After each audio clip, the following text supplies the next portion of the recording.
Howdy folks, Jambareeqi here. This is a film called Osmosis Jones. It was released in 2001, so I would have been around about 11 years old when it came out in cinemas, but I never got the chance to go and see it. I have a DVD copy of it now, as you can see. So, let's take a closer look at Osmosis Jones.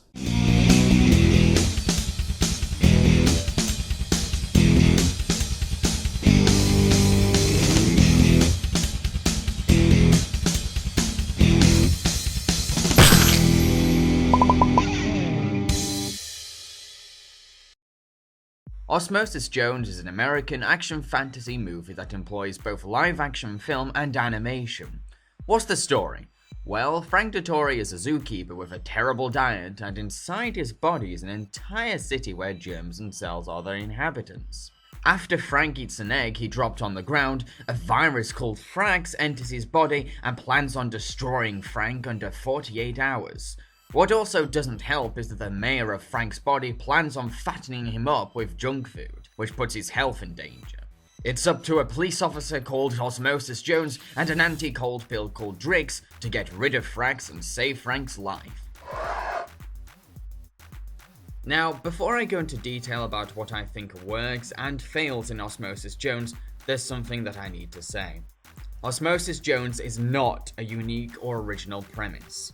Why do I think this? Well, I grew up with a French cartoon called Once Upon a Time Life, and this show characterized all the inhabitants of the human body. It depicted white blood cells as police officers and germs and viruses as criminals, just like Osmosis Jones. Now that I've got that off my chest, let's talk about Osmosis Jones. The movie's live-action segments were directed by the Farrelly brothers, a pair of sibling filmmakers who are best known for their classic comedies Dumb and Dumber and There's Something About Mary. The animated segments were directed by Pete Croon and Tom Sito. Due to the division of these creative departments, there's a strong difference between the tone and style of these segments. The animated scenes are edgy, brooding and cool, but also have a funny sense of humor too. The live-action segments are more light-hearted, cheesy, and over-sentimental. This is distracting because it's hard to believe that they are both set in the same universe. Let's talk about the live-action segments and animated segments separately. The animated segments are beautifully crafted. They have likable characters, an exciting villain, and engaging action set pieces full of thrilling tension that kept me gripped. The animated segments have a good sense of humor too and provide some very funny one-liners or jokes. Considering that these cartoon scenes are set inside a body, it's surprising that they focus more on comedic dialogue and banter than nauseating visual gags. These segments also pull off the buddy cop genre pretty decently. Sure, they do all the cliches that buddy cop movies are notorious for, but you can tell that the film knows that these are trite cliches and has fun with them while winking at the audience. In addition, Osmosis and Drix have a believable relationship that's fun to watch because they clash and bond in a variety of ways. The live-action segments, however, are pretty rubbish. They rely heavily on cringeworthy, unfunny, gross-out humor that's more repulsive than hilarious. The thing is, the Farrelly brothers are capable of doing funny, gross-out humor. They perfected gross-out humor. I would go as far as saying that they are the godfathers of gross-out humor. But the jokes in the live-action scenes of Osmosis Jones are all gross and no humor. Plus the live-action characters are either boring, unlikable, or annoying. The lead character of Frank ruins this movie in my opinion. Why? Well, all the heroes of the story are driven by the motive to support Frank's body. But why should I care about Frank? He's a lazy jerk with no charm or charisma to help me like him. So much potential emotional drama is lost from this film because I couldn't sympathize with the character of Frank. I think that Osmosis is a likable lead hero. Sure, he may be incompetent, obnoxious, and clumsy, but you can tell that his heart is in the right place. He's proud to be a police officer. His morals are strong, plus an incident from his past haunts him and motivates him to try his best. Sometimes he's mildly annoying because of his stupidity, but I can't deny that he's charismatic and earnest. When we first meet Drix, he's very sure of himself, lives by the rules, and focuses entirely on the job at hand. His friendship with Osmosis brings out his lighter side as he learns to have fun. Throughout the film, his honest visceral feelings begin to come out, and he discovers the limitations of being an anti-cold film. These things make his character development interesting.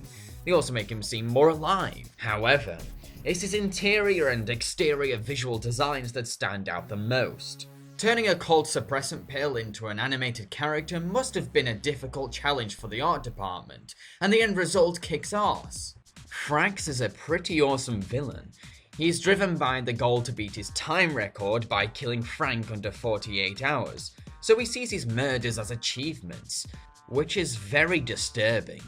He's so cool, fearless, and upbeat that it's almost terrifying because nothing seems to discourage him. He creepily carries his human victims' chromosomes arrogantly around his wrist, as if they're trophies. His overconfidence, violent nature, and calm composition make him come across as a chilling on-screen presence. He gains so much pride and pleasure from killing. He's like the Jeffrey Dahmer of viruses. I think that Frank is an unappealing and boring character, so I never really cared about what would happen to him. He's not interesting or charming enough to warrant my concerns. I have no idea why the writer of this film wanted Frank to be such an apathetic individual. It doesn't help the audience sympathize with him one bit. He's an inconsiderate, bone-idle, rude and selfish lying jerk, with nothing to like about him. Sure, sometimes he attempts to do the right thing, but he gives up on trying so easily. Like I said in the content segment of this episode, Frank is what ruins this movie and weakens its possibilities and potential. I believe that the most outstanding aspect of Osmosis Jones is its animation, which was done by Warner Bros. Animation Studio. It's incredibly fluid, highly imaginative, and very colourful. Characters' emotions are conveyed clearly, the pace and energy are balanced, the effects are gorgeously detailed, and the visuals are stunning. It's a delicious feast for the eyes that'll keep you gripped to the screen and demand for free helpings of dessert afterwards. In addition, Osmosis himself is a white blood cell, so he has the ability to heal himself, which makes him very flexible, and this gives him some wildly inventive character animation, the kind that's reminiscent of classic Warner Bros. Cartoons. Comedian Chris Rock plays Osmosis Jones. Usually I'm not that impressed by Rock's acting abilities because he has a habit of screeching all his lines rather than applying suitable emotions to each delivery. However, he does a pretty good job as Osmosis by giving him a fun personality, a clear vocal delivery, and a performance that fits the character. David Hyde Pierce from TV's Frasier plays the voice of Drinks. I love David's voice. It's so rich and elegant. Listening to him is like having smooth chocolate melt into my ears. David's dry voice is perfect for the serious character of Drinks.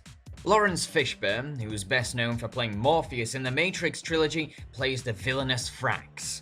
You'd think Fishburne would simply put on his Morpheus voice for the role, but you'd be wrong. He creates a unique and threatening voice for Frax. He sounds malicious and almost perverse. As much as it breaks my heart to say this, I have to admit that Bill Murray is awful in this film. I believe that Bill Murray is one of the most talented comic actors in screen history, but in this film, he's dreadful. He already has to play a dull and unlikable character, but he rubs salt in the wound by hamming up a lot of his delivery. That wonderful Murray charm is completely vacant in his role as Frank because he's missing that magic that makes him so wonderful to watch in other films. Let's talk about the soundtrack for Osmosis Jones. What kind of ear candy does this film offer?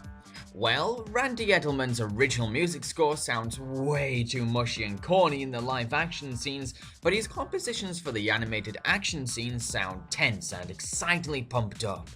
I know that some people watching this review are wanting me to talk about Kid Rock's original song, but there's not much I can say about it. I think that it's a decent song that doesn't overstay its welcome. I can imagine that Kid Rock fans love it and find it awesome to see their idol as an animated germ, but personally I wasn't blown away by his cameo. The film also uses R&B and hip-hop tracks now and again. Sometimes they fit the urban world of Frank's body, but sometimes they are also put to unsuitable imagery, like a soft R&B track plays while Frank is hitching a ride on an elevator.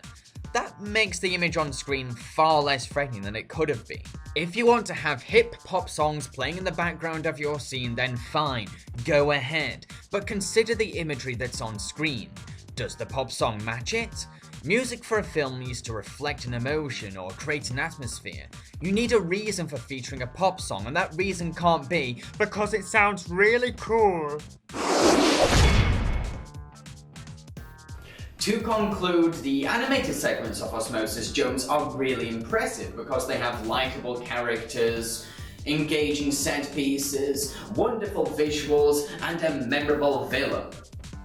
Some people may not like the buddy cop and police drama cliches, but I didn't mind them. They weren't irritating cliches, and you could tell that the film was aware that they were cliches and affectionately embraced them in a tongue-in-cheek style. What did annoy me, however, were the live-action segments. They were cheesy, they were repulsive, they had unlikable characters, and they made me cringe. The thing is, I'm critiquing this film as a whole, and to be honest, the live-action bits of this film let the whole movie down. I'm going to give Osmosis Jones 3 medical stars out of 5. Now, unlike Frank, I'm a healthy and sensible gentleman, so I'm starting a new diet that consists of an